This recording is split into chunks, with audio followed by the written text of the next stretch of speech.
সূরাতুল কাহাফের ভিতরে আল্লাহ বলেন, আমি প্রত্যেকটা প্রাণীকে হাসরের দিনে আমার সামনে আমি জমা করব, দাঁড় করায় দিব। ওই দিন আল্লাহ তাআলা ডাকবেন একদল মানুষদেরকে, সর্বপ্রথম আল্লাহ ডাকবেন। ওই মানুষগুলা কারা? ওই মানুষগুলোর কি পরিচয়? আল্লাহ এক আয়াতের ব্যাখ্যায় বলেছেন, আল্লাহ পাক বলেন, হাসরের দিনে আমি একদল মানুষদেরকে আহ্বান করব আমার জান্নাতি নেওয়ার জন্য। ভাই কারা? তাদের গুণ কি? তাদের বৈশিষ্ট্য হলো ওই মানুষগুলারই আমি ডাকবো যেই মানুষগুলার সম্পর্ক ডাইরেক্টলি আমার সঙ্গে ছিল। আল্লাহ তাআলা বলেন, ওয়াবাশশিরিল্লাযীনা আমানু ওয়া আমিলুস সলিহাতি আন্না লাহুম জান্নাত। হ্যাঁ হাবিব, আপনি সুসংবাদ দিয়ে দিন, দুনিয়ার মানুষদেরকে জানায় দেন, যারা ঈমান আনয়ন করেছে এবং নেক আমল করেছে তাদের জন্য আমি আল্লাহ জান্নাত রেখেছি।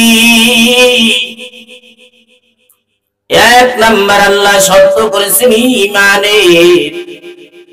যারা দুনিয়াতে এক আল্লাহ মানবে, মুহাম্মাদুর রাসূলুল্লাহকে শ্রেষ্ঠ নবী মানবে, সেরা নবী মানবে, ঈমান আনবে এক আল্লাহর উপরে, আর মুহাম্মাদুর রাসূলুল্লাহকে মেনে নিবে, কিতাবুল্লাহকে মেনে নিবে, কোরআনকে আল্লাহ তাআলার কিতাব মেনে নিবে। আল্লাহ তাআলা বলেন, ঈমান যারা আনয়ন করবে আমি আল্লাহ তাআলা তাদের মর্যাদার সম্মান দুনিয়াতে তো দিবই, পরকাল জিন্দেগিতে আমি আল্লাহ তাআলা এমন সম্মানিত করব, এমন সম্মান আর ইজ্জত দিব, ঈমানদারদেরকে আমি আল্লাহ তাআলা জান্নাত দিয়ে দিব। সুবহানাল্লাহ বলে। ঈমান যারা দুনিয়াতে আসবে ওই মানুষটার অনেক দাম,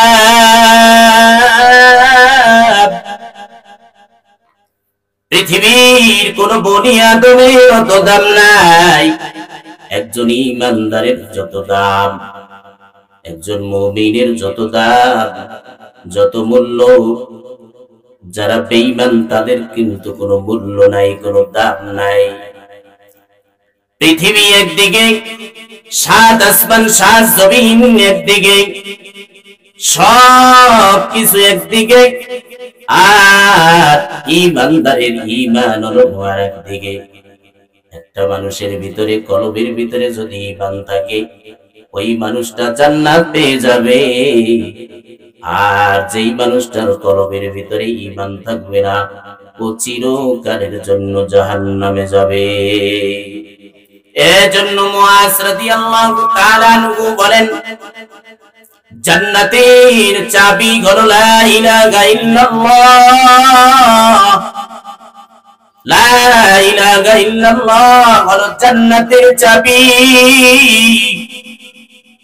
লা ইলাহা ইল্লাল্লাহ যারা দুনিয়াতে মানবে, যারা স্বীকার করে নিবে আল্লাহ বাদে কোনো মাবুদ নাই, মুহাম্মাদুর রাসূলুল্লাহ আল্লাহ তাআলার প্রেরিত পয়গম্বর, এই কথা যারা মেনে নিবে, যারা স্বীকার করবে, মুআজ রাদিয়াল্লাহু তাআলা আনহু বলেন, এই মানুষগুলোর জন্যই জান্নাতের দরওয়াজা আল্লাহ খুলে দিবে।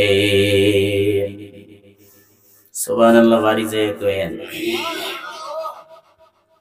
তাইলে আমরা জানতে পারলাম জান্নাতের চাবি হলো লা ইলাহা ইল্লাল্লাহ। লা ইলাহা ইল্লাল্লাহর ধ্বনি যারা দিবে এদের জন্যই জান্নাতের গেটগুলো আল্লাহ খুলে দিবেন। যারা লা ইলাহা ইল্লাল্লাহ ধ্বনি দুনিয়াতে উচ্চারণ করবে না তাদের জন্য চিরকালের জন্য জান্নাতের গেট খুলবে না। এজন্য যারা দুনিয়াতে লা ইলাহা ইল্লাল্লাহর ধ্বনি দিয়েছে আর মেনে নিয়েছে, আল্লাহ তাআলা জান্নাতের ওপেন টিকিট তাদের জন্য বাড়ায় দিয়েছে। এক নম্বরে আবু বকর, দুই নম্বরে ওমর, তিন নম্বরে ওসমান, চার নম্বরে আলী। একই হাদিসের ভিতরে পয়গম্বর 10 জন সাহাবীর নাম উল্লেখ করেছেন। এরা সবাই জান্নাতের টিকিট পাইছে, শুধু এক আল্লাহকে মেনে আর মুহাম্মাদুর রাসূলুল্লাহকে মেনে নিয়েছে। ভাই সাউন্ড আপলোড করলে সমস্যা, সাউন্ড এটা বাড়ান। তাহলে জান্নাতের চাবি কি বলেন? আওয়াজ দেন। লা ইলাহা ইল্লাল্লাহ, লা ইলাহা ইল্লাল্লাহ। প্রতিদিন সকালবেলা উঠেই আপনি লা ইলাহা ইল্লাল্লাহ ধ্বনি উচ্চারণ করবেন, জিকির করবেন। লা ইলাহা ইল্লাল্লাহর ধ্বনি যদি দেন, তাইলে আপনার জান্নাতের টিকিট আপনি নিয়ে দুনিয়া থেকে বিদায় হতে পারবেন। এবারে আল্লাহ রাসূলের এক হাদিস শুনেন। আল্লাহ রাসূল বলেন, قال رسول الله صلى الله عليه وآله وسلم من قال لا إله إلا الله دخل الجنة। আল্লাহ রাসূল বলেন, যেই বান্দা আর বান্দি ঘোষণা দিবে লা ইলাহা ইল্লাল্লাহ, অবশ্যই আল্লাহর জান্নাতে সে প্রবেশ করবে। ভিন্ন হাদিসে আল্লাহর রাসূল বলেন, যেই বান্দা আর বান্দি দুনিয়াতে সাক্ষ্য দিবে আল্লাহ বাদে কোনো মাবুদ নাই আর মুহাম্মাদুর রাসূলুল্লাহ আল্লাহর প্রেরিত পয়গম্বর, হারামাল্লাহু আলাইহিন নার, পয়গম্বর বলেন ওই বান্দা বান্দির উপরে আল্লাহ জাহান্নামের আগুন হারাম করে দিবে। হ্যাঁ, জান্নাতে যেতে রাজি আছেন তো ভাই? কারা কারা জান্নাতে যাবেন দেখি তো?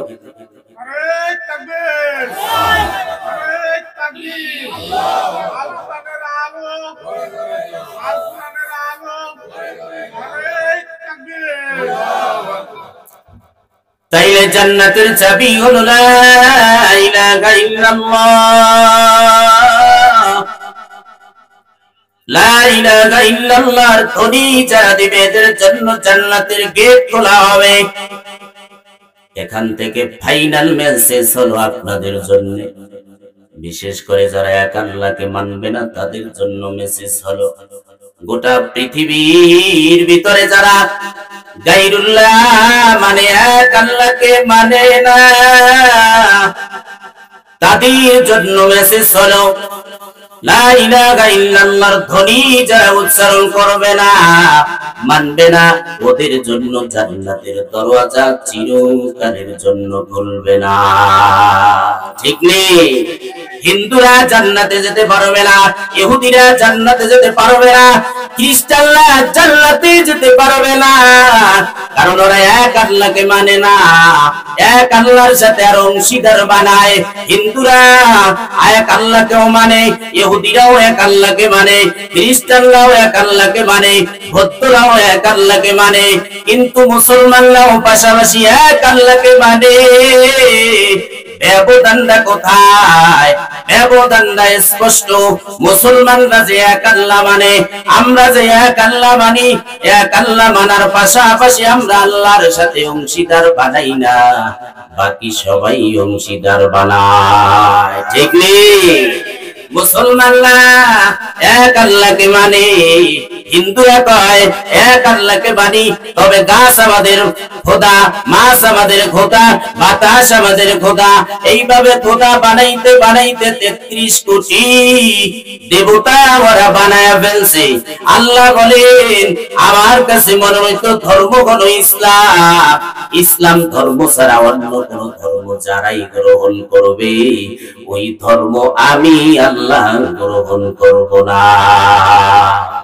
এজন্য হিন্দুরা হিন্দু ধর্মে থাকা অবস্থায় যদি মারা যায় ওরা জাহান্নামে যাবে। খ্রিস্টানরা খ্রিস্টানদের ধর্মে থাকা অবস্থায় যদি মারা যায় ওরা জাহান্নামে যাবে। ইহুদিরা ইহুদিদের ধর্ম থাকা অবস্থায় যদি মারা যায় ওরা জাহান্নামে যাবে। মুসলমানরা কেন জান্নাতে যাবে? আল্লাহ বলেন, আল্লাহর রাসূল বলেন, যেই কলবের ভিতরে সরিষার দানা পরিমাণ ঈমান বদ্ধমূল হয়ে থাকবে, একদিন আগে হোক তারপরে হোক, ওই মানুষগুলা আল্লাহর জান্নাতে চলে যাবে। রাখাল মাঠের ময়দানে মাঠের ভিতরে বকরি চড়াইতেছে। এমন সময় তাকায় দেখেছে একটা বকরি, পাল থেকে একটা বকরি বাঘে আক্রমণ করে নিয়ে যায়। রাখাল আর দেরি করে নাই, বকরিটাকে নেওয়ার জন্য বাঘের উপরে আক্রমণ করে বসলো। একটা পর্যায়ে যেই বকরিটা বাঘে হামলা করে নিয়ে গেছে, ওই বকরিটাকে রাখাল বাঘের থেকে নিয়ে আসে। যখন নিয়ে আসে বাঘটাই পিছনের দিকে তাকায় থাকে। এরপরে আস্তে আস্তে করে পাহাড়ের উপরে উঁচু টিলার উপরে চলে যায় বাঘ। বাঘকে আওয়াজ দেয়, রাখাল, আল্লাহ আমাকে রিজিক দিয়েছিল, তুমি কেন আমার থেকে রিজিকটা নিয়ে গেল? তুমি কেন আমার থেকে রিজিকটা নিয়ে গেল? এবারে রাখালটা পিছনের দিকে তাকায় বাঘের দিকে তাকায় অবাক হয়ে যান। অবাক হইয়া রাখাল বলে, কি আশ্চর্য ব্যাপার, বাঘও দেখি মানুষের মতো কথা কয়। বাঘ বা ডেকে বলে, এর থেকেও তুমি আশ্চর্যের কথা শুনবা। রাখাল বলে, কি আশ্চর্যের কথা? তাই মদিনার ভিতরে একজন নবী এসেছে, দু জাহানের বাদশা। তিনি এক আল্লাহর ধ্বনি উচ্চারণ করতেছে, দাওয়াত দিতেছে এক আল্লাহর দিকে। তোমরা ঈমানও আনো না, তার প্রতিও তোমরা বিশ্বাস করো না। এই কথা বলে বাঘ চলে যায়। রাখাল ইহুদি, সে নিজে ইহুদি ছিল। মদিনায় চলে এসে যখন জানতে পারলো যে হ্যাঁ, দো জাহানের বাদশা মুহাম্মদুর রাসূলুল্লাহ মদিনায় এসে মুসলমান বানাইতেছে, মানুষদেরকে কালিমার দাওয়াত দিতেছে। আল্লাহ রাসূলের দরবারে এসে ওই রাখাল সব ঘটনা খুলে বলতেছে, ও পয়গম্বর, আজকের বাঘে আমাকে দাওয়াত দিয়ে দিল, আপনার ব্যাপারে এমন কথা বলেছে, আমি তার মুখের থেকে আমার বকরিটাকে ছিনায় নিয়ে আসলাম। মানুষের মতন কথা বলতেছে বাঘ। ও পয়গম্বর, আমাকে কালিমা পড়ায় দেন, আমাকে মুসলমান বানায় দেন। ঘটনার ভিতরে এসেছে ওই ইহুদি রাখাল আল্লাহ রাসূলের হাতে হাত দিয়ে কালিমা পড়ে মুসলমান হয়ে যায়। কেমন নবী আমরা পেয়েছি, যেই নবীর হাতে হাত রেখে কালিমা পড়ার কারণে মানুষটা জান্নাতি হয়ে গেল। বন্ধুরা আমার, ওই রাসূল দুনিয়াতে নাই, সাহাবায়ে কেরাম নাই, ওই হাবিবরেও আমরা দেখতে পারলাম না, সাহাবায়ে কেরামদেরকেও আমরা পাইলাম না। 1400 বছর পরে এসে আমরা কোরআন পেয়েছি ওলামায়ে কেরামের মাধ্যমে। কথা ঠিক না ঠিক?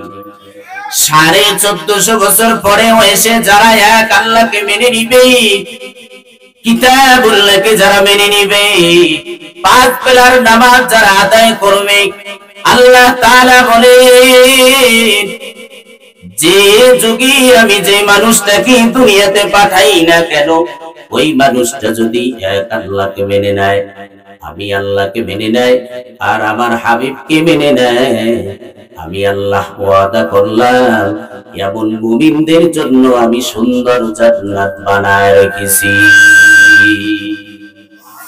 তাহলে জান্নাতের জন্য 1 নাম্বার শর্ত হলো ঈমান, 2 নম্বরে নেক আমল। এরপরে আল্লাহ বলেন আন্না লাহুম জান্নাতিন তাজরি মিন তাহতিহাল আনহার। আমি আল্লাহ যারা ঈমান আনবে আর নেক আমল করবে এদের জন্য এমন সুন্দর জান্নাত বানায় রাখলাম, যেই জান্নাতে তলদেশে থাকবে প্রবাহিত নহর সমূহ। সুবহানাল্লাহ। দুনিয়াতে খাল আছে না নাই? সমুদ্র আছে না নাই? পুষ্করি আছে না নাই? এটা মাটি খনন করে করতে হয়। আপনি একটা পুকুর খনন করবেন, মাটি আগে খনন করেন তারপরে পুকুর হবে। আপনি খাল বানাইতে চান, আপনি মাটি খনন করেন তারপরে খাল হবে। আল্লাহ তাআলা যে জান্নাতের অট্টালিকা দিবে, ওই জান্নাতের অট্টালিকার নিচে প্রবাহিত নহর থাকবে সমতল ভূমির উপরে। সুবহানাল্লাহ। কিসের নহর থাকবে? ভিন্ন আয়াতে আল্লাহ তাআলা বলেন জান্নাতীরা মহালের ভিতরে থাকবে, আর ওই মহালের তলদেশে প্রবাহমান থাকবে ওই দুধের নহর প্রবাহিত হতে থাকবে, মধুর নহর প্রবাহিত হতে থাকবে। এই যে যারা মদ পান করে আছে না নাই? দুনিয়াতে গাঞ্জা ঘর আছে না নাই? হ্যাঁ আছে না নাই? এক যুবক এসে হুজুরে কইতেছে, হুজুর গাঁজা খাওয়ার তো আপনাদের কোরআনেই আছে, এই জন্যই তো আমরা গাঁজা খাই। কথা বুঝেন নাই? গাঁজা খাওয়া বলে কোরআনে আছে। হুজুর বলে কোথায় আছে? আপনাদের কিতাবেই আছে গাঁজা খাওয়ার কথা। কয় কোথায় আছে তুমি দলিল দাও। যুবক এবারে বলে গাঁজা, গাঞ্জা বর্গা, জিম যাবর যা, গাঁজা খা যাবর খা, গাঁজা খা। দেখছেন নি? দলিল বানায় লাইছে। এই তো কইছে গাঁজা খাইতে, এই জন্য গাঁজা খাই। আপনারা খালি উল্টা পাল্টা ফতুয়া দিয়া হুদাহুদি আমাগো পিঠা খাওয়ান, শান্তি নেই। গাঁজা খাইয়াও শান্তি নেই। উল্টা পাল্টা আপনারা ফতুয়া দেন আর বাবা মায় হোমানে পিঠায়। এলাকার মানুষেরা পিঠায় দইরা যেমন কুকুর তেমন মুগুর লাগে। কথা ঠিক না ভাই? ঠিক। হুজুরে তো ছিল এইরকম। হুজুরে জবাব দিল, আরে গাঁজা খাওয়ার কথা তুই পাইলি, এর সামনে আর একটা কথা আছে, এটা তুই দেখো নাই? কি আছে? গাঞ্জা বর্গা, জিম যাবর যা, গাঁজা খা যাবর খা, গাঁজা খা, এটা বানাইয়া তুমি দলিল দিলা। এরপরে আর একটা কথা আছে, গাইন পেশ গু খা যাবর খা, গু খা। ঠিক না না? ঠিক। যারা গাঁজা খায় ওরা গু খায়। আর এক যুবক এসে কয়, হুজুর আপনারা শুধু গানের বিরুদ্ধে ওয়াজ করেন, গান নাচানাচির কথা তো কোরআনেই আছে। আশ্চর্য ব্যাপার, এরকম ফতুয়া কোথায় পাইলেন ভাই? কয় কে আপনি কি সূরাতুন নাস পড়েন নাই? কুল আউযু বিরাব্বিন নাস, মালিকিন নাস, ইলাহিন নাস। এই আয়াতেই তো আল্লাহ কইছে নাচতে। আরো আস্তে করে গাও নাউজুবিল্লাহ। নাস মানে হলো মানুষ, আর এই বলদে কয় নাচার কথা তো আল্লাহ কইছে, কুল আউযু বিরাব্বিন নাস, তো নাচতে কইছে আল্লাহ। যেমন কুকুর তেমন মুগুর দিতে হয়। হুজুর জবাব দিল, আল্লাহ তাআলা তো আরেকটা কথা বলেছে, আল্লাতী তাত্তালিউ আলাল আফিদা। যারা দুনিয়াতে নাচবি, লঙ্গি ডান্স দিবি, লেঙ্গা ছবি দেখবি, নাচানাচি করবি, আল্লাহ তো লাথি মেরে জাহান্নামে ফালা দিবে। আছে না না? আল্লাতী ও যেমনে বানাইছে হুজুরে এমনি মাইর দিছে। আল্লাতী হোমানে লাথি মারবো, গান গাবি লাথি মারবো আল্লাহ। ঠিক না ঠিক? হ্যাঁ, আল্লাহ তাআলা এই সমস্ত কার্যকলাপ থেকে আমাদের সবাইকে হেফাজত করেন, বলেন আমিন। তাহলে জান্নাতে যেতে হলে এক নম্বরে শর্ত হলো ঈমান, দুই নম্বরে হলো নেক আমল। আল্লাহ তাআলা বলেন জান্নাতীরা জান্নাতে যাওয়ার পরে এই যে মহলের ভিতরে থাকবে, মহলের নিচে প্রবাহমান থাকবে দুধের নহর, মধুর নহর, শরাবের নহর। জান্নাতীরা যখন জান্নাতে যাবে, জান্নাতি যাওয়ার আগে আমরা যে দুনিয়াতে আসলাম, আমরা এর আগে কোথায় ছিলাম? আল্লাহ তাআলা বলেন আমি মানুষদের রূহু আগে বানাইছি, রূহগুলারে বানাইয়া এখানে আপনারা যারা আছেন পর্দার অন্তরালে আমার মা বোনেরা যারা মাইকের আওয়াজ শুনতেছেন, গভীর মনোযোগ দিয়া শুনে, দুনিয়াতে আসার আগে আমাদের প্রত্যেকের রূহগুলো আল্লাহ আলমে আরওয়াহের ভিতরে বানায় রেখেছিলেন। এখনো সেখানে রূহ আছে যারা এখনো দুনিয়াতে আসে নাই। প্রত্যেকটা জিনিস চলমান, প্রত্যেকটা জিনিস চলমান, চাই তার হায়াত থাকুক, চাই তার জীবন থাকুক অথবা না থাকুক। যেমন এই রাতটা, এই যে রাত চলতেছে, এই রাতও কিন্তু চলতেছে, থামাথামি নাই। রাত চলে যাবে, আবার দিন আসবে, দিনও চলতেছে। দেখেন রাতের ভিতরে কিন্তু কোনো জীবন নাই, দিনের ভিতরে কিন্তু কোনো জীবন নাই, অথচ রাতও চলতেছে, দিনও চলতেছে। কথা ঠিক না ঠিক? রাতও চলতেছে, দিনও চলতেছে। এই যে মাইক স্পিকারে যে কথা বলতেছি, এটারও একটা সময় আছে। এটাও যদিও এটার ভিতরে কোনো জীবন নাই, এটারও একটা সময় আছে। এই সময়ের পরে এটা নষ্ট হয়ে যাবে, আর চলবে না। এটাও চলমান, সব কিছু চলতেছে। আল্লাহ বলেন রূহের জগৎ থেকে প্রত্যেকটা মানুষকে আমি আল্লাহ তাআলা মায়ের গর্ভের ভিতরে 10 মাস 10 দিন লাগাইয়া একটা মানুষকে সুন্দর অবয়ব দিয়ে আমি মায়ের গর্ভের ভিতরে বাচ্চাটাকে বানাইয়া আমি আলমে আরওয়াহ থেকে রূহটাকে নিয়া 6 মাস যখন কমপ্লিট হয়ে যায়, আমি আলমে আরওয়াহ থেকে রূহটাকে এনে মায়ের গর্ভে দিয়া দেই। বাচ্চাটার ভিতরে দেওয়ার পরে 10 মাস 10 দিন যখন কমপ্লিট হয়ে যায়, বাচ্চাটাকে আল্লাহ তাআলা দুনিয়াতে পাঠায় দেয়। এ ভাই, আমি বুঝাতে চাচ্ছি প্রত্যেকটা জিনিস চলমান, আমাদের হায়াতটাও চলমান। আমরাও কিন্তু চলতেছি, আমাদের বয়স কিন্তু থেমে নাই। প্রত্যেকের বয়স কিন্তু বাড়তেছে নাকি কমতেছে? কি বাড়ে না কমে? আপনাদের এই এলাকার মানুষের হায়াত মনে হয় বাড়ে, কিন্তু আমাদের ওই অঞ্চলের মানুষের হায়াত কমতেছে দিন দিন। আমাদের বাবা মা ছোট সময় বলতেছে তুমি যখন বড় হবা, তো বড় হওয়া মানে এটা কি? তো হায়াত তো দেখি দিন দিন কমে, বড় হই কই? হায়াত কমতেছে, বুড়ো হয়ে যাইতেছে। কথা ঠিক না ঠিক? আমরা চলমান, আমাদের হায়াত চলমান। আমাদের স্টেশন আছে ভাই, 1 নাম্বার স্টেশন হলো ওই আলমে আরওয়াহের ভিতরে আমাদেরকে আল্লাহ রেখে দিয়েছে। ওখান থেকে আল্লাহ চালাইয়া মায়ের গর্ভে পাঠায় দিলেন, সেখান থেকে আল্লাহ দুনিয়াতে পাঠাইছেন।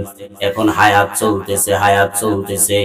মানুষের জীবনে কোনো ইউটার্ন নাই, কয় রাস্তার কিন্তু ইউটার্ন আছে, মানুষের জীবনে কোনো ইউটার্ন নাই। এখানে যারা মুরব্বী আছেন, ইচ্ছা করলেই আপনি যুবক হতে পারবেন না, ঠিক নেই? যাই কই মুরব্বীরা, মেহমানরা ভালাই যদি আপনি যান গা, এটা কি ভালো দেখায়? বসেন, আর অল্প সময়, বেশি কষ্ট দিব না আপনাদেরকে, কারণ আমার সাইডে দিলে বেশি ভালো, কারণ বহুত দূর থেকে আসছে। আর আপনারা যদি বসেন, ইনশাআল্লাহ আমি যতটুকু সময় দিব থাকবেন তো? আল্লাহ তাআলা কবুল করেন, বলেন আমিন। 1 নম্বরে স্টেশন আলমে আরওয়াহ, 2 নম্বরে স্টেশন আলমে দুনিয়া। দুনিয়ার জিন্দেগি পাড়ি দিতে হবে। এ ভাই, দুনিয়ার জিন্দেগি পাড়ি দিয়ে আরেকটা স্টেশনে আমাদের প্রত্যেকেরই যেতে হবে। ওই স্টেশনের নাম হলো আলমে বারজাখ। কবর জগতে আমাদের প্রত্যেকেরই যেতে হবে। এখানে অনেকে এসেছেন যার বাবা নাই, অনেকে আছেন মা নাই, অন্ধকার কবরে চলে গেছে। আরে আপনার মতন আপনার বাবাও তো দুনিয়াতে বেঁচে ছিল। এ মা, এ বোন, আপনার মতন মাও তো বেঁচে ছিল, আপনার মতন মাও তো দুনিয়াতে আসছিল। এখন কোথায় চলে গেল? মা কোথায় চলে গেল? বাবা কোথায় চলে গেল? আমরাও একদিন কোথায় চলে যাব? সবাই কিন্তু হারিয়ে যেতে হবে। এখানে থাকার জন্য কেউ আসি নাই। যেহেতু থাকার জন্য কেউ আসি নাই, এজন্য ঈমান আর পাশাপাশি যদি নেক আমল নিয়ে যেতে পারি, জীবন সাকসেস। ঠিক নেই? আমল না করলেও আপনার মরতে হবে, আর আমল করলেও মরতে হবে। আপনি যদি নেক আমল করেন তারপরও আপনার কবরে যেতে হবে। এ ভাই, যারা 5 বেলার নামাজ আদায় করেন না, যারা দিনের উপরে চলার চেষ্টা করেন না, মদ পান করেন, গাঞ্জা খান, আপনারও কবরে যেতে হবে।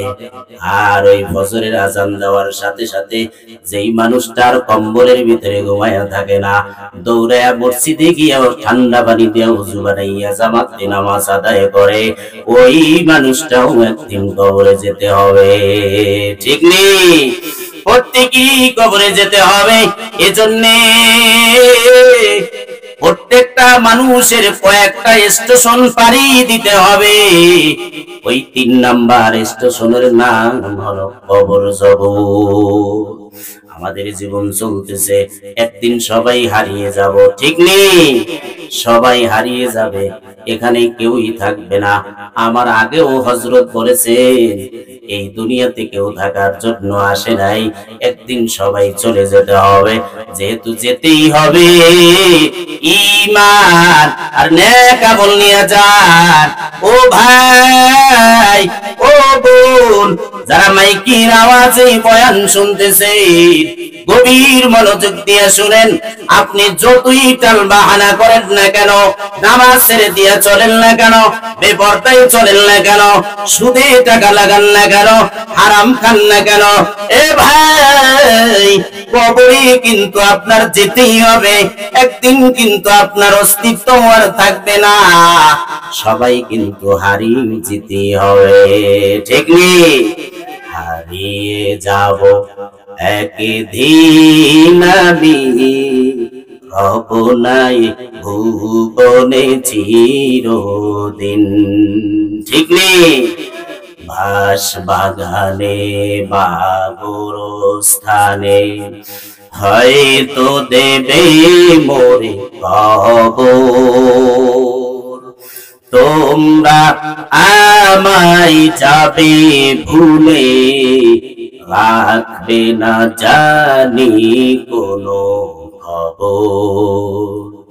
পড়বে কি মনে আমার কথা, ফেলবে কি অশ্রু কোনো দিন। হারিয়ে যাব একদিন আমি, রব নাই ভুবনে চিরদিন। ছোট্ট মাটির ঘরে আমার দেহ নিথর হয়ে পড়ে হবে। আধার কবরে আলোর প্রদীপ, কেউ নাহি কবু জ্বলবে। থাকবে না কেউ জানি আমার পাশে, কাটাবো একাকী রাত্রি দিন।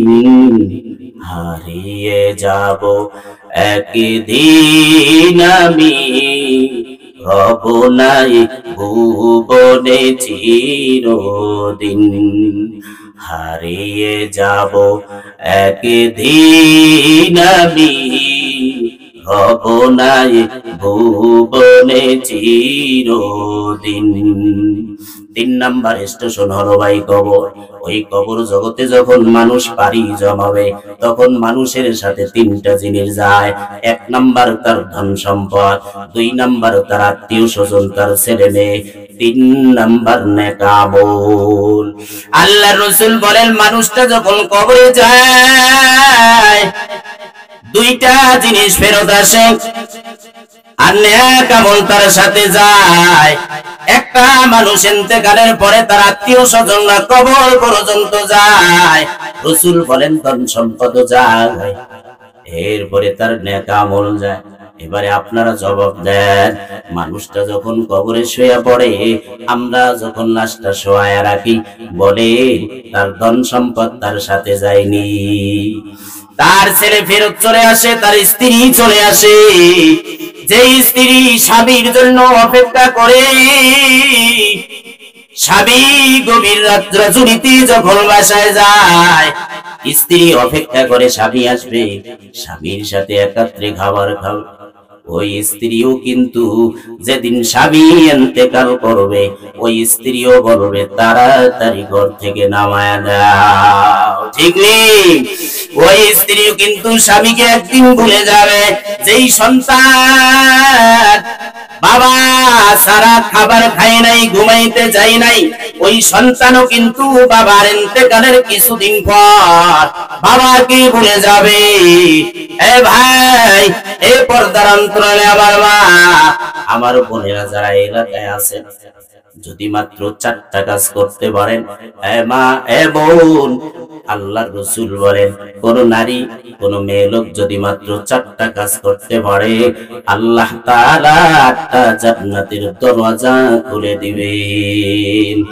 1 নাম্বার 5 বেলার নামাজ, ইদা সাল্লাত খামসাহা, আল্লাহ রাসূল বলেন কোন নারী যদি 5 বেলার নামাজ আদায় করে, 2 নাম্বার রমজানের রোজা পালন করে, 3 নাম্বারের লজ্জাস্থান হেফাজত করে, স্বামী ব্যতীত অপর সব পুরুষ থেকে যেই মেয়ে লোক নিজের লজ্জাস্থানকে হেফাজত করবে, 4 নাম্বার হলো যেই নারী তার স্বামীর আনুগত্য করবে, আল্লাহর রাসূল বলেন ওই নারীর জন্য 8টা জান্নাতের দরওয়াজা খুলে দেওয়া হবে।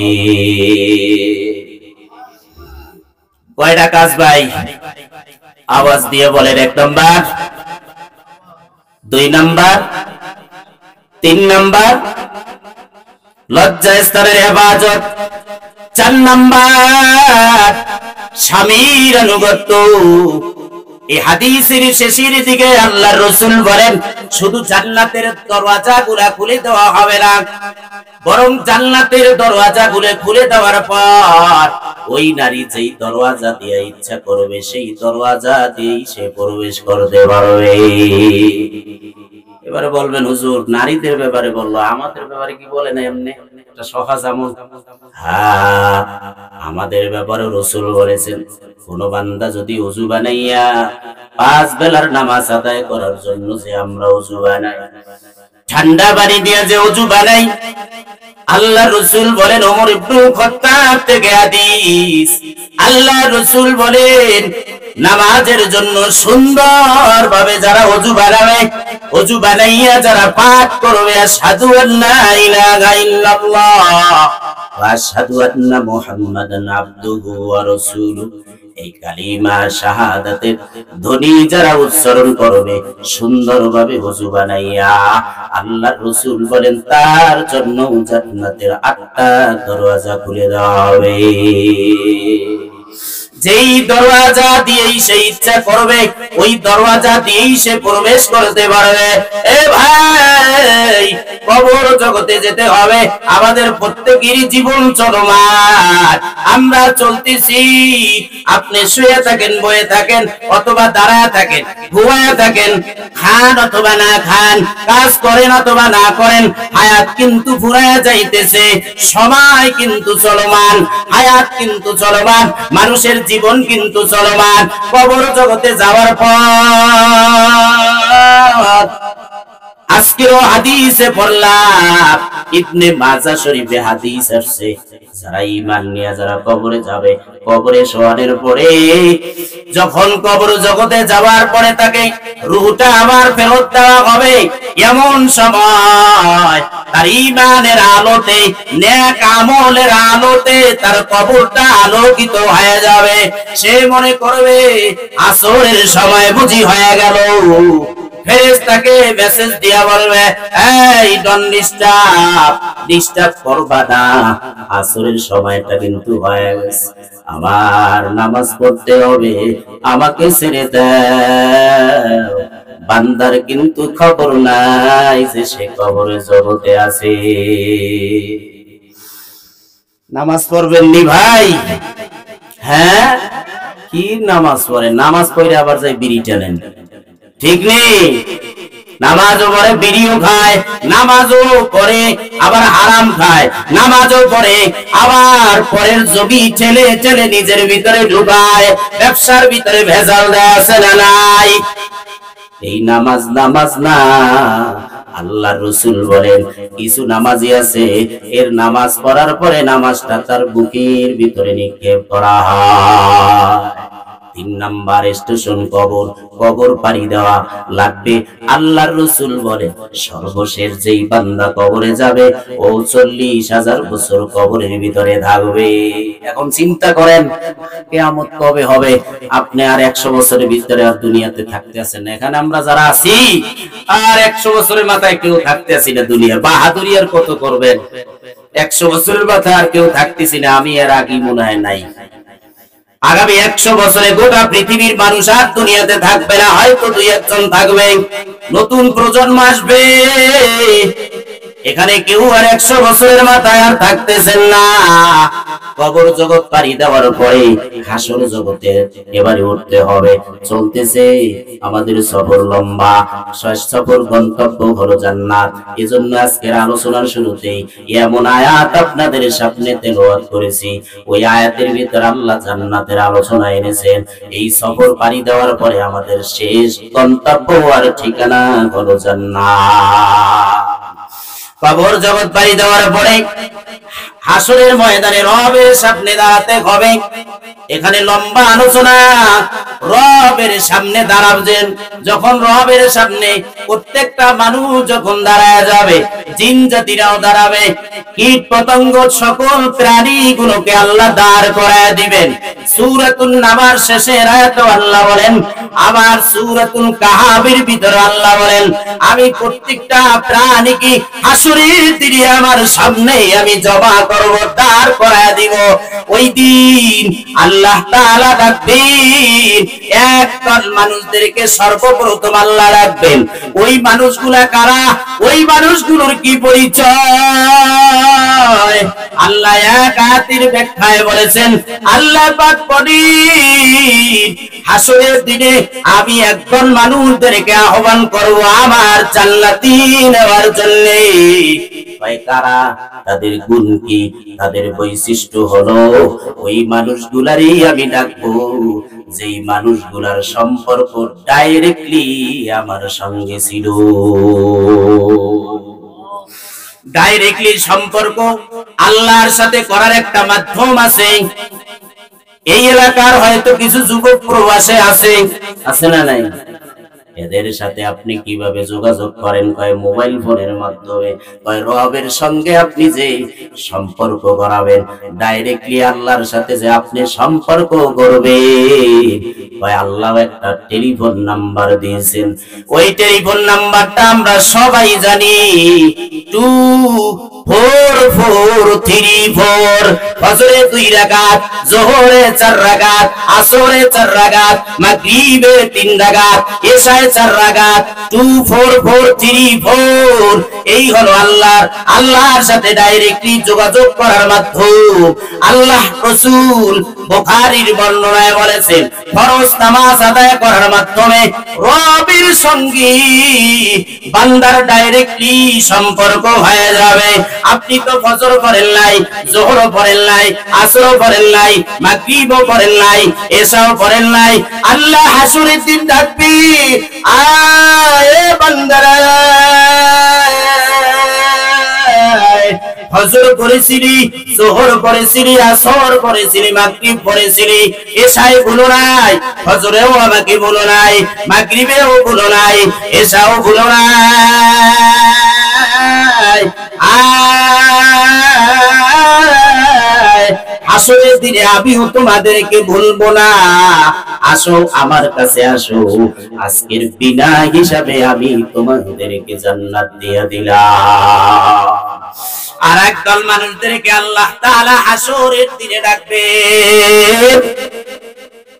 এই যারা যুবক যুবতী মেয়েরা টেলিফোন পাই সেট করে, সেটিং করে, গার্লফ্রেন্ড আর বয়ফ্রেন্ডের সঙ্গে আছে না নাই? দুনিয়ার এমন কিছু মানুষও আছে যারা গোপনে আল্লাহর সাথে সম্পর্ক করে, দৈনিক 5 বেলার নামাজ আদায় করে, আবার ফজরের আগে উঠে আল্লাহর দরবারে হাজিরা দেয়। আল্লাহ তাআলা ডাকে, এ বান্দা 50 বছর হায়াত দিলাম, কত খাবার দিলাম, কত মাছ, কত গোশত, কত অক্সিজেন ফ্রি ফ্রি ব্যবহার করলা। 50টা বছর হায়াত দিলাম, 50টা বছর হায়াত পাইয়া ঘুমাইছো, একটা বেলা উঠ, ফজরের আগে উঠ। আমি আল্লাহ প্রথম আসমানে আইসা বান্দাগুলাকে রাখতে থাকি।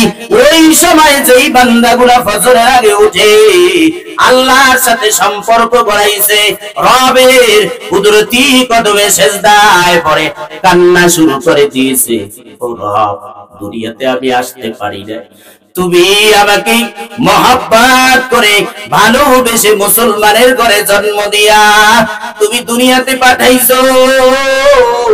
ও রব, দুনিয়াতে আমাকে কুকুর বানাইতে পারতা, শুয়ার বানাইতে পারতা, গাবি বানাইতে পারতা, অমুসলিমের ঘরে আমাকে পাঠাইতে পারতা। না না, তুমি মুসলমানের ঘরে জন্ম দিয়া দুনিয়াতে পাঠাইছো। ও রব, কিয়ামত পর্যন্ত যদি হায়াত দাও, আরে হায়াত পাইয়া যদি তোমার কুদরতি কদমে সেজদায় পড়ে থাকি, তারপরও তুমি যে মুসলমান বানাইয়া পাঠাইছে শুকর আদায় হবে না। ঠিক নেই? কবর জগৎ বাড়ি দেওয়ার পরে হাসরের ময়দানে রবের সামনে যখন দাঁড়ায় যাবে, এক নাম্বার আল্লাহ তাআলা ডাইরেক্ট আল্লাহর সাথে যাদের সম্পর্ক, এদেরকে আল্লাহ রাখবেন, যাও জান্নাতের ভিতরে চলে যাও, এখানে বহু বছর চলে যাবে। আল্লাহ কোরআনে বলেছেন আলফু খামসিন, 50,000 বছর চলে যাবে। হাসরের একদিন দুনিয়ার 50,000 বছর। আয়াতের ব্যাখ্যা এসেছে, যার আমল যেমন হবে তেমন ভাবে ওই সময় পর্যন্ত হাসরের ময়দানে দাঁড়ায় থাকবে। রবের সামনে দাঁড়ায় থাকতে থাকতে একটা সময় আল্লাহ রাসূল এসে আল্লাহ তাআলার কুদরতি কদমে সেজদায় যখন পড়ে যাবে, এবারে আল্লাহ তাআলা বলবেন, বন্ধু উঠেন, ইরফা রাসাক, আপনি আপনার মাথা তুলে আপনি আমার কাছে আজকের যা যা চাইবেন আমি আল্লাহ তা দেওয়ার ঘোষণা দিয়ে দিলাম। আল্লাহ রাসূল ওই দিন এমন প্রশংসা আল্লাহর করবেন, যেই প্রশংসা আল্লাহ রাসূল দুনিয়াতে আল্লাহর করে না। আল্লাহর ঘোষণা শোনার পরে এবারে আল্লাহ রাসূলকে দাঁড় করায়া দিবেন, হাসরের ময়দানে দাঁড়ায়া থাকবে। দাঁড়ায়া দেখবে কিছু মানুষের চেহারা উজ্জ্বল, আলোক উজ্জ্বল, ঝলমল করতেছে। এবারে হাদিস শুনেন, আল্লাহ রাসূল বলেন, যারা 5 বেলার নামাজ আদায় করতে গিয়ে ওযু বানাইছে, ওযু বানাইতে গিয়ে যারা চেহারা ধৌত করেছে, হাত ধৌত করেছে, পা গুলোকে ধৌত করেছে, মিশকাতের হাদিসে এসেছে গুররুন মুহাজ্জালিন, হাসরের দিনে এই ওযুর অঙ্গগুলা চমকাইতে থাকবে। আল্লাহ রাসূল এগুলা দেখে দেখে বেঁচে বেঁচে জান্নাতে নিয়ে যাবে। এভাবে আল্লাহ রাসূল মানুষদের মধ্য থেকে থেকে বাছাই করবে। যাদের চেহারাগুলা ঝলমল করতেছে, আপনি তো সেজদাই দেন নাই, আল্লাহর কুদরতে তুমি সেজদাই তো দেন নাই, আপনার কপাল চমকাইবে কেমনে? আপনি তো ওযুই করেন নাই, ওযুর নিয়ম কানুন জানেন না, তাইলে আপনার চেহারাগুলো কেমনে ঝলমল করবে, চমকাইতে থাকবে? এইভাবে অনেক দল হবে। একটা দলের কথা বললাম, 2 নাম্বার নবীদের দল, 3 নাম্বার সাধারণ ইমানদারদের দল, 4 নাম্বার আলেমদের দল। এইভাবে দলে দলে আল্লাহ তাআলা ডেকে ডেকে বলবেন আপনারা জান্নাতে যান। তবে জান্নাতে যাবেন, জান্নাতে যাওয়ার আগে আমল মাপা হবে। এজন্য 4 নাম্বার স্টেশন হলো হাসরের ময়দান, 5 নাম্বার স্টেশন মিজান, দাড়ি পাল্লা আল্লাহ দাঁড় করে দিবেন। এ ব্যবসায়ী ভাই, যারা মালের ভিতরে ভেজাল দেন, ফলের ভিতরে ফরমালিন লাগান, সূরাতুল মুতাফফিফিন খুলে পড়িয়ে ওখানে প্রথম আয়াতে আল্লাহ বলেছেন ওয়াইলুল লিল মুতাফফিফিন, যারা মাপে ভেজাল দিবে ওদের জন্য ওয়াইল নামক জাহান্নাম, ওরা ধ্বংস। যারা মালের ভিতরে ভেজাল করবে, আল্লাহ দাড়ি পাল্লা দাঁড় করে দিবেন।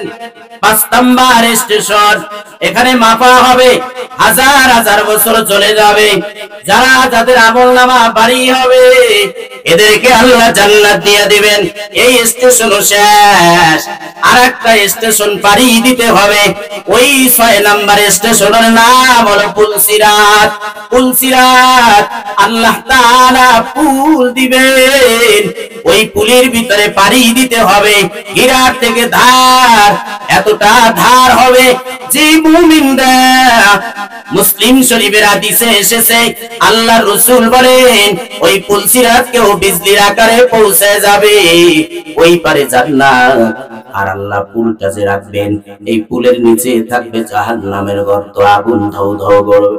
বেঈমানরাও পাড়ি দিবে, মুমিনরাও পাড়ি দিবে, বেনামাজিরাও পাড়ি দিবে, নামাজিরাও পাড়ি দিবে, সুদখোররাও পাড়ি দিবে, যারা সুদ খায় না এরাও পাড়ি দিবে। সবার ওই ব্রিজ পাড়ি দিতে হবে, ওই পুল সিরাত পাড়ি দিয়ে ওই পারে যেতে হবে। কারণ ওই পারে আরেকটা স্টেশন, 7 নাম্বার স্টেশন, আমাদের শেষ গন্তব্য হলো জান্নাত। ওই জান্নাতের কথাই আল্লাহ আয়াতে বলেছেন। অনেক আয়াতে আল্লাহ জান্নাতের আলোচনা এনেছেন। আল্লাহ রাসূল বলেন যারা বেঈমান, ওরা পুলসিরাতি যখন পাড়ি দেওয়ার জন্য পুলের উপরে উঠবে, ওদের পা কেটে যাবে, হাত দিয়ে ধরবে, হাত কেটে যাবে। এবারে সর্বশেষ মুখ দিয়ে কামড়ায়া ধরবে, মুখও কেটে যাবে। এবারে সে জাহান্নামে পড়ে যাবে। আর ইমানদারেরা কেউ বিজলির আকারে পুল পাড়ি দিয়ে ওই ঘরে চলে যাবে। ইমানদাররা তারাও পুল পাড়ি দিয়ে ওই পারে যখন চলে যাবে, কয়েকটা দলের কথা আমি বললাম, নবীদের দল, আলেমদের দল, আল্লাহর সাথে ডাইরেক্টলি যাদের সম্পর্ক, এদের একটা দল, যারা সব কাজে ব্যক্তি জীবন থেকে নিয়ে আন্তর্জাতিক জীবন পর্যন্ত যারা প্রত্যেকটা কাজ, প্রত্যেকটা ভালো কাজের শুরুতে যারা বিসমিল্লাহ দিয়ে শুরু করছে, এদেরও একটা দল থাকবে। সাধারণ মুমিন যারা, এদেরও একটা দল থাকবে। সব দলগুলা যখন জান্নাতের গেটে দাঁড়ায় যাবে, জান্নাতের গেট বন্ধ, কে খুলবে? এজন্য সূরাতুল ফাজরের শেষে আয়াতে বলে মুমিনরা যে জান্নাতে যাবে, হয় মুমিন নেককার বান্দাদের সাথী হইয়া জান্নাতে ঢুকতে হবে, নবীদের পারমিশন নিয়ে জান্নাতে ঢুকতে হবে। সবাই দাঁড়ায় আছে, মুমিনরাও দাঁড়ায় আছে, আলেমরাও দাঁড়ায় আছে, সব নবীরা দাঁড়ায় আছে। সবাই যখন ওখানে দাঁড়ায় থাকবে, একে অপরে পরামর্শ করবে কিভাবে কার মাধ্যমে জান্নাতে ঢোকা যায়। সবাই অপেক্ষমান, এমন সময় তাকায় দেখবে দোজাখানের বাদশাহ মুহাম্মদুর রাসূলুল্লাহ একটা সওয়ারির উপরে আরোহণ করে তিনি আসতেছেন। এসেই জান্নাতের ভিতরে ধাক্কা লাগায় দিবেন। আল্লাহর রাসূল হাদিসে বলেন, যখন জান্নাতের গেটের ভিতরে আমি ধাক্কা লাগায় দিব, ভিতর থেকে রেদওয়ান ফেরেশতা ডেকে বলবে, কে? আনা মুহাম্মদ, আমি মুহাম্মদ বলার সঙ্গে সঙ্গে জান্নাতের গেট খুলে যাবে। আল্লাহু আকবার বলেন। ওই নবীকে কষ্ট দেওয়ার জন্য যারা দাড়ি কাটেন, খবর আছে আপনি যখন হাউজে কাউসারের পানি খাওয়ার জন্য যাবেন, হাজার হাজার পেলা থাকবে, স্বর্ণের পেলা থাকবে সেখানে পানি পান করানোর জন্য। তা আপনি তো দাড়ি রাখেন নাই, তো রসুলের সামনে যখন যাবেন শাফায়াত নেওয়ার জন্য, শাফায়াত ছাড়া তো আপনি জান্নাতে যেতে পারবেন না। তো তখন আল্লাহ রসুল তাকায় দেখবে আপনার মুখে তো দাড়ি নাই, আপনাকে পানি দিব? হ্যাঁ, রসুলের সুন্নাত মানেন না, আপনি শাফায়াত পাবেন কিভাবে? এবারে জান্নাতের গেট যখন খুলে গেল, আর একটু সময় দিবেন তো ইনশাআল্লাহ, আর বেশি না। জান্নাতে এবার ঢুকবে সবাই, তবে যেই সাওয়ারিতে আল্লাহ রাসূল আরোহণ করা আছে, ওই সাওয়ারির লাগামটা যিনি ধরে থাকবেন, ওই ধরনেওয়ালা মানুষটা হলো বেলাল। ওই কালো মানুষ কোনো সম্মান নাই, কিন্তু ঈমানের কারণে আল্লাহ এত সম্মান দিয়ে দিছে। আর ঈমানের বলে বলিয়ান হওয়ার কারণে বেলালের এত সম্মান। ওই লাগাম ধরে টেনে টেনে আল্লাহ রাসূলকে নিয়ে জান্নাতে ঢুকবে বেলাল। এ ভাই, ও যুবক ভাই, বেলালের মতন যদি ঈমান আনতে পারো, রাসূলের আদর্শ যদি গ্রহণ করতে পারো, বেলাল যেই রাসূলের সঙ্গী হইয়া জান্নাতে ঢুকবে, ওই রাসূলের সঙ্গী হইয়াও তোমরা জান্নাতে যেতে পারবা। একবার সাহাবায়ে কেরাম বসা প্রশ্ন করলেন একজন সাহাবী, ও পয়গম্বর, আপনি তো আল্লাহ তাআলার কাছে, আপনি তো বন্ধু, আপনি তো জান্নাতুল ফেরদাউসের ভিতরে আল্লাহর কাছাকাছি আপনি থাকবেন, আমরা তো আপনার সাথী সাহাবী, আমরা তো আপনার পাশে থাকতে পারবো না। ও ভাই, আল্লাহ রাসূল এমন একটা হাদিস তখন শোনায়া দিছে, সাহাবায়ে কেরাম হাদিসটা শোনার পরে আল মারউ মা মান আহাব্বা, আল্লাহ রাসূল বলেন যেই ব্যক্তির সঙ্গে সম্পর্ক আর মহব্বত থাকবে, ওই ব্যক্তির সঙ্গে হাসর হবে, ওই ব্যক্তির সঙ্গে জান্নাতে থাকবে। সাহাবায়ে কেরাম এই হাদিস শোনার পরে সাহাবায়ে কেরাম বলল, ওই দুনিয়ার সব আমাদের হাতে দিলে অত খুশি হইতাম না, এই হাদিস শোনার পরে যতটা খুশি হয়ে গেছি। আল্লাহ রাসূল জান্নাতে যাওয়ার পরে এবারে সবাই যখন জান্নাতে চলে গেল, আলেমরাও জান্নাতে যাবে, সাধারণ মুমিনরাও জান্নাতে যাবে, সব নবীরা জান্নাতে ঢুকলো, আল্লাহ রাসূলও ঢুকলো। সবাই যখন জান্নাতে চলে যাবে, আর জাহান্নাম থেকে একটা মানুষ আর জান্নাতে আসবে না। আল্লাহ রাসূল বলেন, আল্লাহ তাআলা ওই দিন ঘোষণা দিবেন, এ জাহান্নামীরা, এ জান্নাতীরা রে, এবারে তোমরা তাকায় দেখো, মৃত্যুটাকে একটা জন্তুর আকারে আল্লাহ বানাইয়া জান্নাত আর জাহান্নামের মাঝখানে এনে আল্লাহ মৃত্যু নামক ওই জন্তুটাকে জবাই দিয়া আল্লাহ বলবেন, এ জাহান্নামীরা, এ জান্নাতীরা, যারা মৃত্যুর ভয় নিয়ে সব সময় কম্পমান ছিলা, আজকের এই মৃত্যুটাকে আমি জবাই করে দিলাম। এ জাহান্নামীরা, তোমাদের আর কোশ্চিনকালেও মৃত্যু স্পর্শ করবে না। এ জান্নাতীরা, তোমাদেরকেও মৃত্যু আর স্পর্শ করবে না।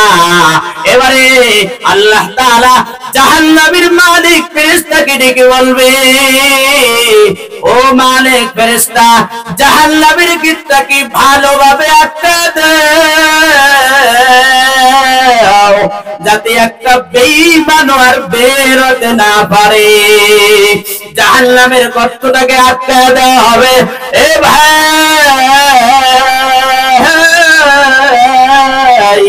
যারা নামাজ পড়েন না, পর্দা করেন না, হালাল খান না, হারাম খান, একটা মিনিটের জন্য কিন্তু আপনি আপনার আঙ্গুলটাকে দুনিয়ার বানানো আগুনের ভিতরে আপনি রাখতে পারবেন না। এ ভাই, এই আমেরিকা পরাশক্তিকে আল্লাহ দেখেন দাবানল দিয়া শেষ করে দিতেছে। কত পানি, কত পানি। হয় দুনিয়ার সব পানি দিয়া তারা ওই দাবানল লিবাইতে পারে না। আল্লাহ যে আগুন জ্বালাইবে ওই আগুন লিবানোর কারো শক্তি নাই।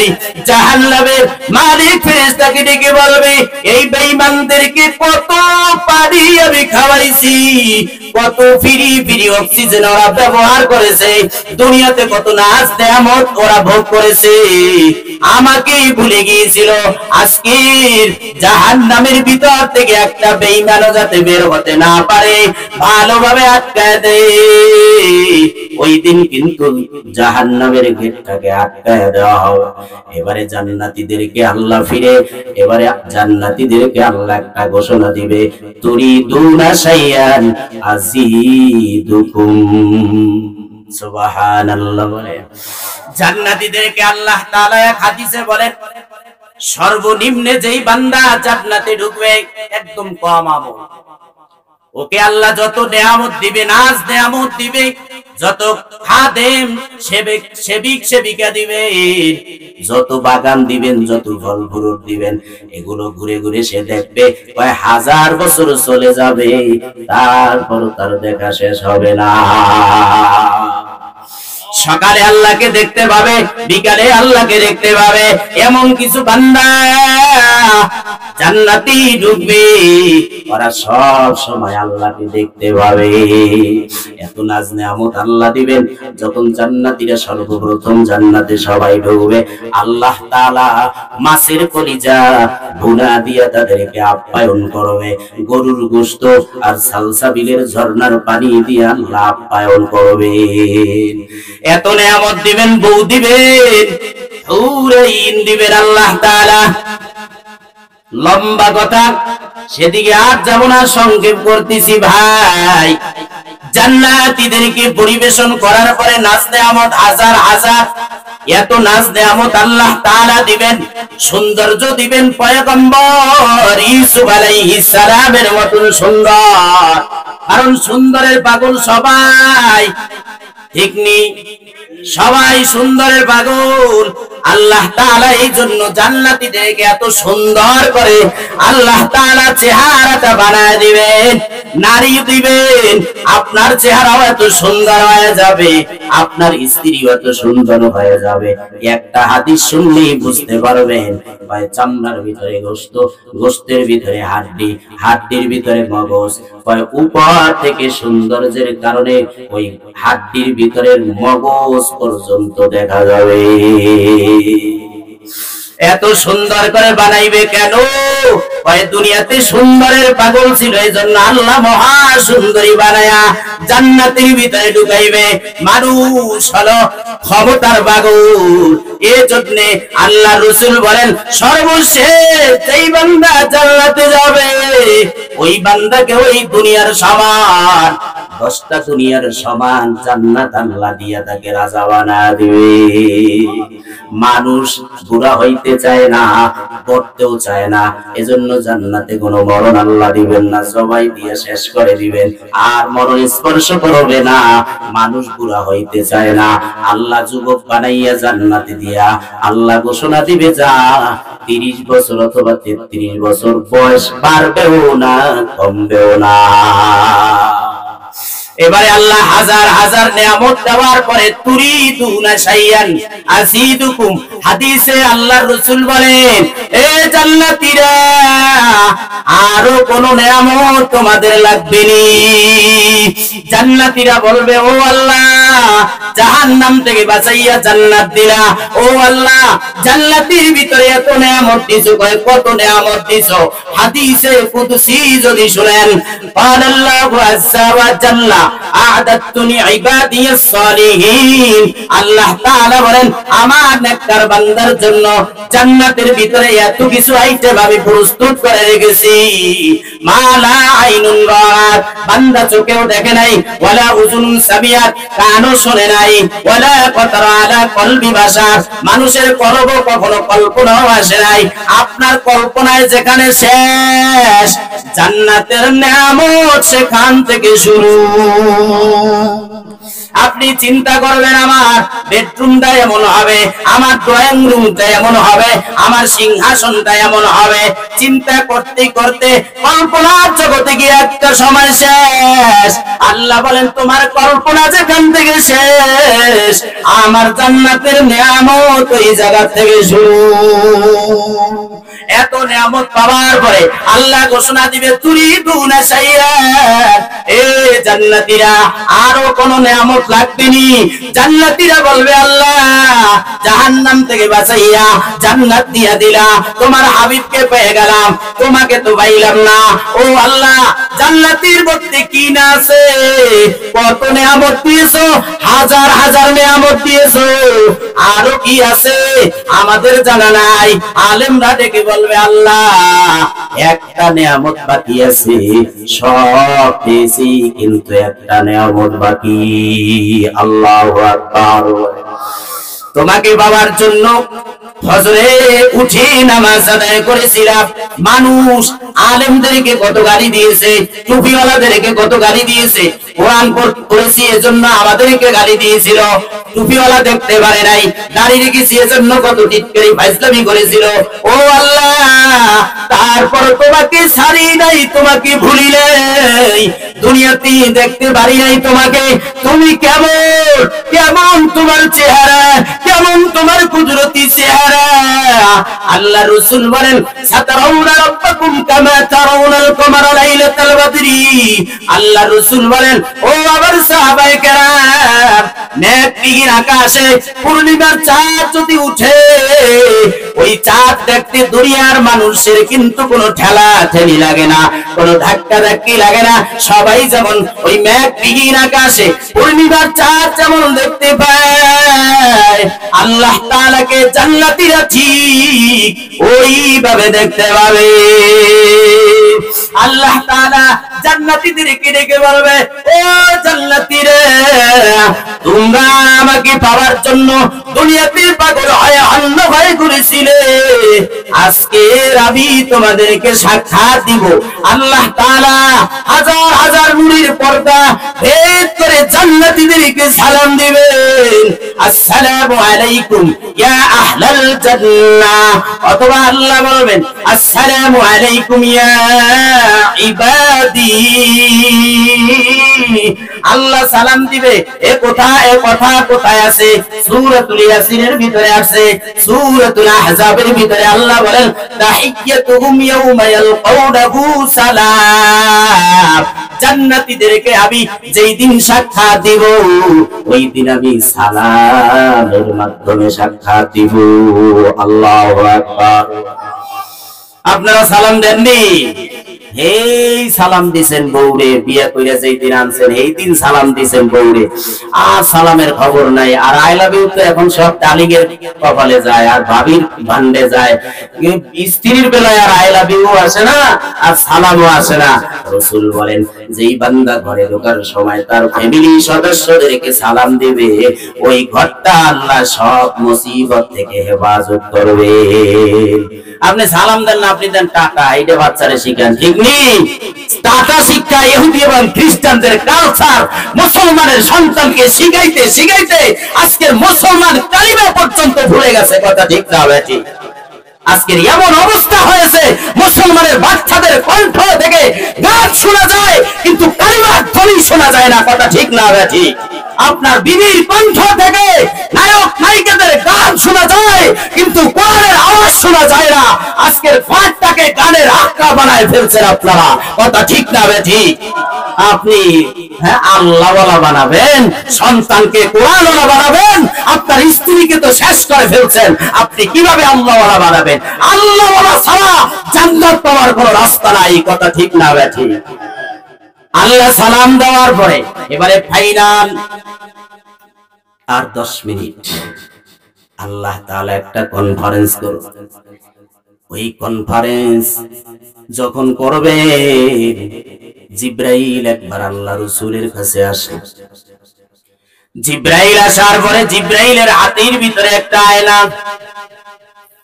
আয়নার ভিতরে কালো একটা বিন্দু। আল্লাহ রাসূল বলেন, ও জিব্রাইল, এই আয়নাটা কি? আয়নার ভিতরে কালো বিন্দু যে চিহ্ন দেখা যায়, এটা আবার কি? জিব্রাইল বলেন, ও পয়গম্বর, এই আয়নাটা মনে করেন জান্নাত। আর আয়নাটার ভিতরে যে কালো বিন্দুটা আছে, যেমন এই দেখেন, এটার ভিতরে একটা ছবি আছে নি, এটা একটা বিন্দু মনে করেন।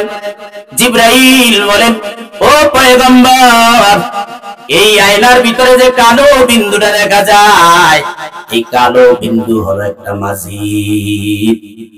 এবারে আল্লাহ রাসূল বলেন, মসজিদ আবার কোন জিনিস? জিব্রাইল বলেন, জান্নাতের ভিতরে একটা খোলা ময়দানের নাম।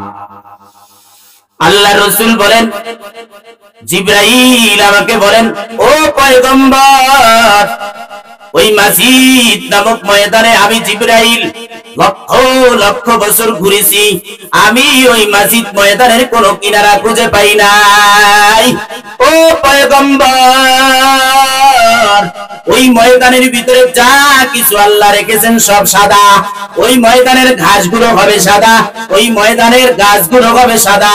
আল্লাহ রাসূল বলেন, জান্নাতের ফলগুলো থাকবে ঝুলন্ত, কুতুফুয়া দানিয়া, জান্নাতের ফলগুলো থাকবে ঝুলন্ত অবস্থায়।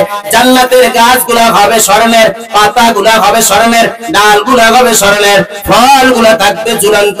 আপনি বসে থাকবেন, মনে মনে চিন্তা করবেন, এখন যদি ফল খাইতে পারতাম, সাথে সাথে জান্নাতের গাছ থেকে আপনার ছিটতেও হবে না, গাছে উঠতেও হবে না, ফল কাটতেও হবে না, ফলটা ছিঁড়ে আপনার মুখের ভিতরে চলে আসবে। ভয় গিলতেও হবে না, চাবাইতেও হবে না, নরম হইয়া পেটের ভিতরে যাবে।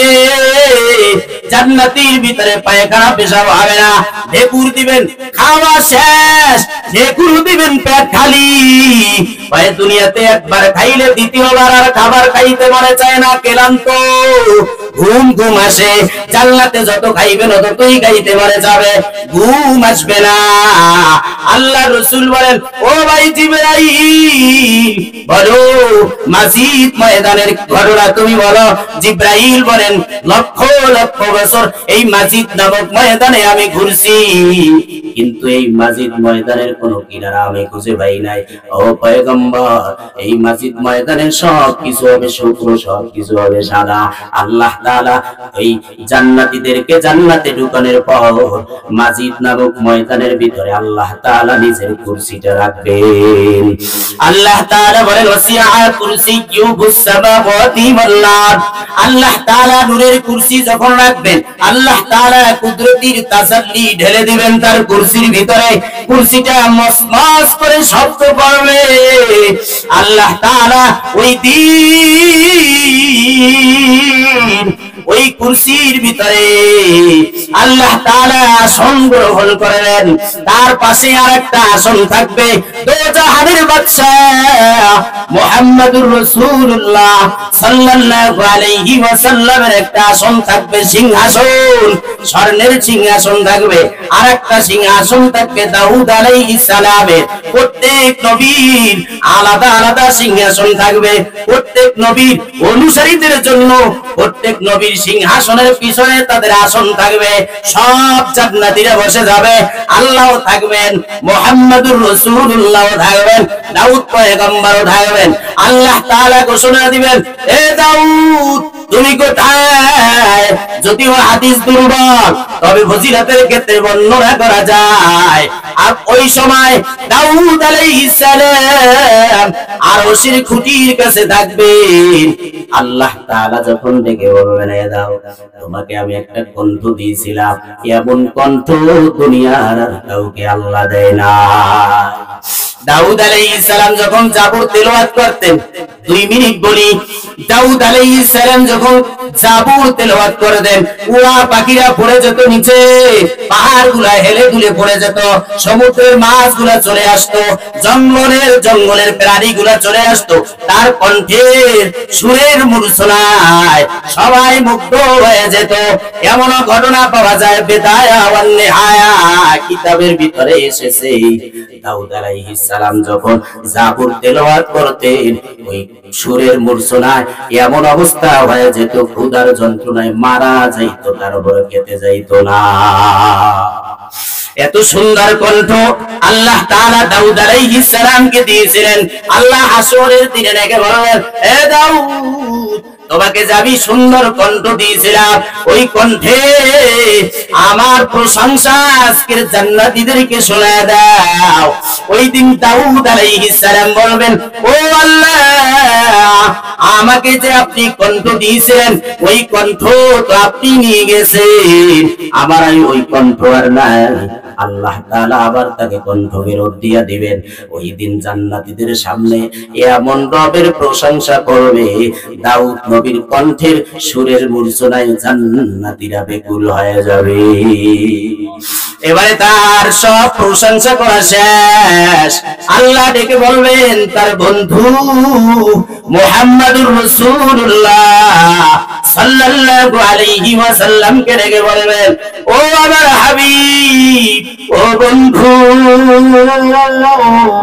আপনাকে ওই হেরা গুহায় আমি কোরআন দিয়েছিলাম, জিবরাইলের মাধ্যমে ওই কোরআনের ভিতরে আমি সূরা নাজিল করেছিলাম, সূরাতুল ইয়াসিন। আপনি আজকের জান্নাতীদেরকে শোনায় দেন।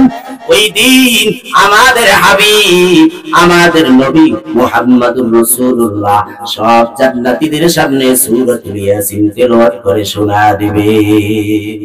এত সুন্দর কণ্ঠ হবে, এত সুন্দর কণ্ঠ, যেই কণ্ঠের মূর্ছনায় জান্নাতীরা সবাই মুগ্ধ হয়ে যাবে।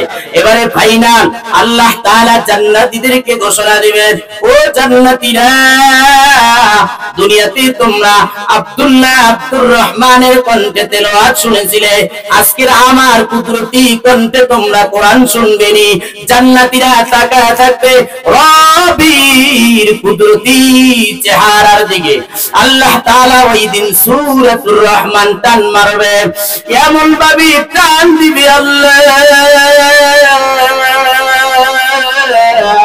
আল্লাহ ওই দিন কুদরতি কণ্ঠে সূরাতুর রহমান তেলাওয়াত করে জান্নাতীদেরকে শোনায় দিবেন, আনার রহমান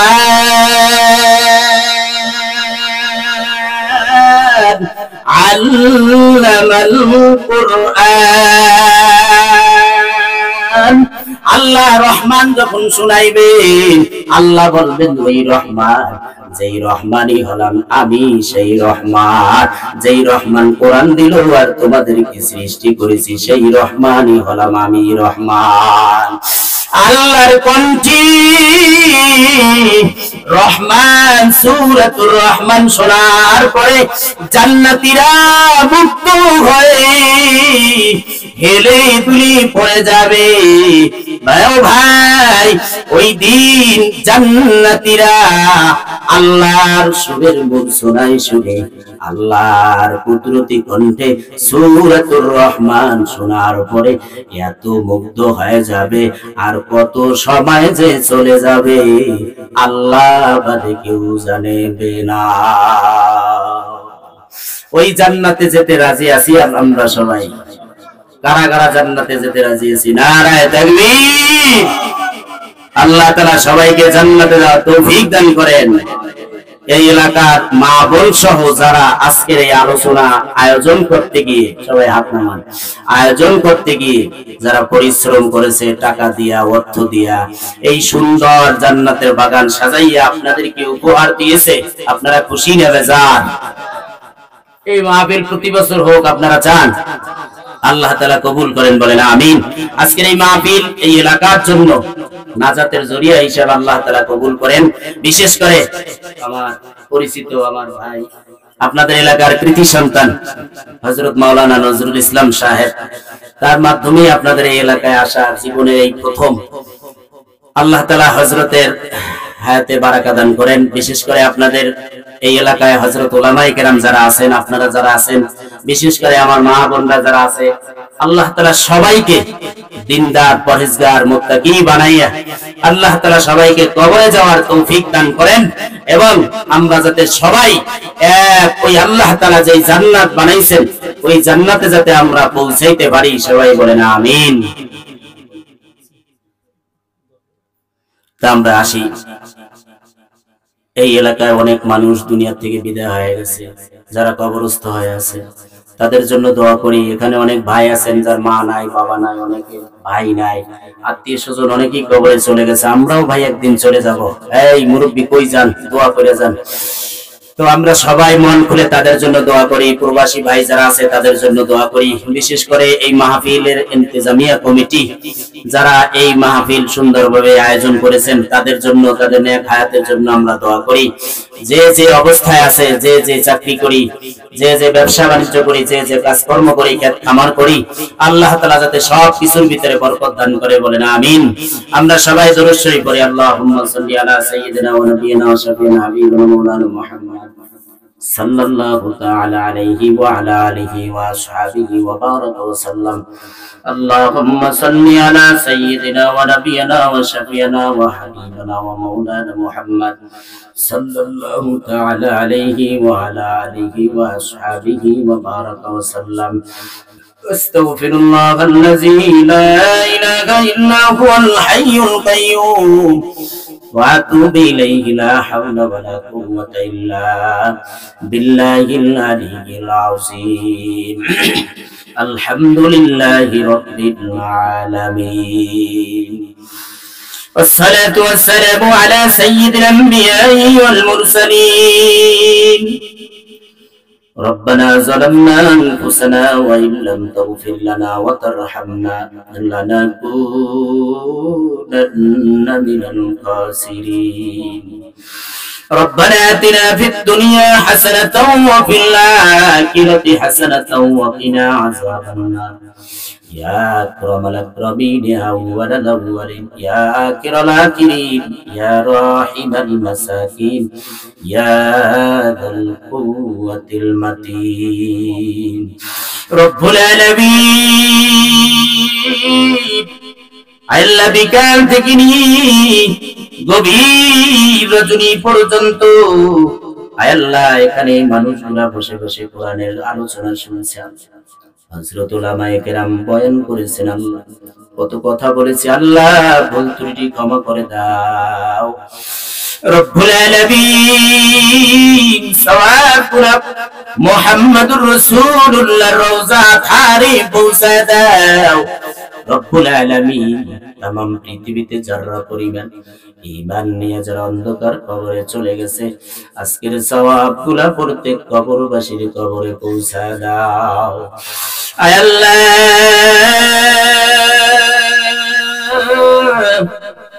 এই এলাকার কত মুরব্বী, কত বাবা, কত মা ওই বাঁশবাগানে, ওই কলা বাগানে ঘুমায় আছে। ও আল্লাহ, সেকেন্ডের মধ্যে বিদেশের খবর পাওয়া যায়, কিন্তু ঘরের আঙ্গিনায় মা ঘুমায় আছে, বাবা ঘুমায় আছে। কত বছর চলে গেল, মাস চলে গেল, সপ্তাহ চলে গেল, বছর চলে গেল, কত ঈদ চলে গেল। আয় আল্লাহ, ওই ঘরের কিনারায় মা, মায়ের কবর থেকে কোনো খবর পাই না। ওই বাবার কবর থেকে কোনো খবর পাওয়া যায় না। ও আল্লাহ, আমরা সন্তান হইয়া ওই বাবার জন্য হাত তুললাম, ওই মায়ের জন্য হাত তুললাম রে আল্লাহ। আল্লাহ, ওই বাবা মার কবরে তুমি শাস্তি দিও না, ওই মা বাবাকে তুমি জান্নাতের আলা মাকাম নসিব করে দাও।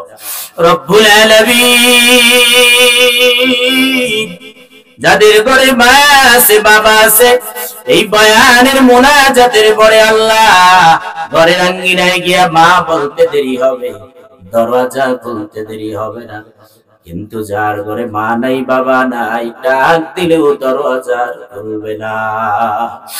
রব্বুল আলামিন ওই মা বাবার কবরে তুমি শাস্তি দিও না।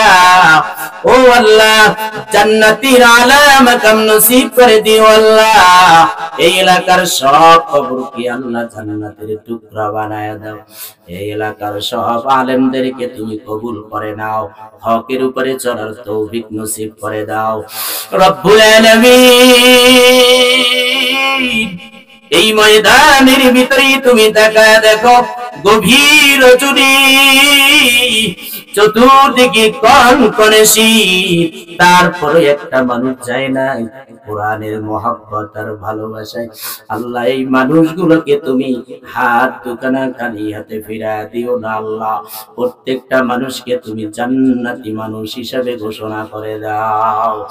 আয় আল্লাহ, ঈমান মজবুত করে দাও, আমলওয়ালা জিন্দেগি নসিব করে দাও রব্বুল আলামিন। এই এলাকার সব মা বোনদেরকে দিনদার পরেজগার মুত্তাকি বানায় দাও রব্বুল আলামিন। আমাদের প্রত্যেকের সন্তানগুলোকে কোরআনওয়ালা বানায় দাও, হাদিস শাস্ত্রে পণ্ডিতওয়ালা বানায় দাও, জগৎ বিখ্যাত আলেমে হক্কানি রব্বানি বানায় দাও রব্বুল আলামিন। সন্তানগুলোকে দিনদার পরেজগার মুত্তাকি বানায় দাও। ব্যবসায়ী ভাইদের ব্যবসার ভিতরে বরকত নসিব করো, আমাদের প্রত্যেকের হায়াতে আমলে রিজিকে বরকত নসিব করো আল্লাহ রব্বুল আলামিন। এই মাহফিল নাজাতের জরিয়া বানায় দাও, এই এলাকার মানুষগুলোকে দিনদার পরেজগার মুত্তাকি বানায় দাও রব্বুল আলামিন। মসজিদ উপলক্ষে এই মাহফিল, আয় আল্লাহ, পৃথিবীর সব মাসাজিদ গুলা তুমি কবুল করে নাও, পৃথিবীর সব কওমি মাদারিস গুলা তুমি কবুল করে নাও, কওমি মাদারিসের সব আলেমদেরকে তুমি কবুল করে নাও। আয় আল্লাহ, এই দেশের সংসদে তুমি কোরআন প্রতিষ্ঠা করে দাও। আয় আল্লাহ, খেলাফত তুমি প্রতিষ্ঠা করে দাও, আলেমদের দ্বারা শাসন ব্যবস্থা তুমি করে দাও রব্বুল আলামিন। আলেমদের হাতে তুমি নেতৃত্ব দিয়ে দাও, বাংলাদেশটাকে তুমি শান্তির দেশ বানায় দাও। আমরা শান্তি চাই না রব্বুল আলামিন। বাইতুল মুকাদ্দাসকে তুমি আয় আল্লাহ মুসলমানদের হাতে দিয়ে দাও, আর বেঈমানদের কালো হাত তুমি ঘুরায় দাও। আয় আল্লাহ, মুসলমানদের ঈমানের বলে বলিয়ান হওয়ার তুমি তৌফিক নসিব করে দাও। পরিশেষে একটাই ফরিয়াদ, কত মানুষ আয় আল্লাহ বাইতুল্লাহ যায়, আয় আল্লাহ রাসূলের রওজা ধারে যায় রব্বুল আলামিন। জীবনে বারবার রাসূলের রওজা ধারে যাওয়ার তৌফিক নসিব করে দিও আল্লাহ। লক্ষবার বাইতুল্লাহ যাওয়ার তৌফিক নসিব করে দিও আল্লাহ। আয় আল্লাহ, বেঈমান বানাইয়া কবরে নিও না, মুনাফিক বানাইয়া কবরে নিও না রে আল্লাহ। খাঁটি ঈমান নিয়ে কবরে যাওয়ার তৌফিক নসিব করে দিও আল্লাহ। আয় আল্লাহ, আয় আল্লাহ, মৃত্যুর আগে তুমি জবানে জারি করে দিও লা ইলাহা ইল্লাল্লাহ মুহাম্মাদুর রাসূলুল্লাহ। রব্বানা তাকাব্বাল মিন্না ইন্নাকা আনতাস সামিউল আলিম ওয়া তুব আলাইনা ইন্নাকা আনতাত তাওয়াবুর রাহিম ইয়া আরহামার রাহিমিন ইয়া আরহামার রাহিমিন ইয়া আরহামার রাহিমিন। রব্বিরহামহুমা কামা রাব্বায়ানি সগীরা। আয় আল্লাহ, আমার বাবা মা এখনো জীবিত আছে, এখানে আমরা বাবা যারা আছি, মা এলাকায় যারা আছে, সবাইকে তুমি নেক হায়াত নসিব করো, সবাইকে সুস্থতার জিন্দেগি দান করো। আয় আল্লাহ, ঋণ থেকে মুক্তি দিয়া দাও, মুসিবত মুক্ত জিন্দেগি দান করো, আমলওয়ালা জিন্দেগি দান করো, সুন্নাতওয়ালা জিন্দেগি দান করো। আয় আল্লাহ, আমাদের আমিন আমিন গুলা তুমি কবুল করে নাও। وصلى الله تعالى على خير خلق محمد وعلى آله وأصحابه أجمعين وارحمنا معهم برحمتك يا أرحم الراحمين.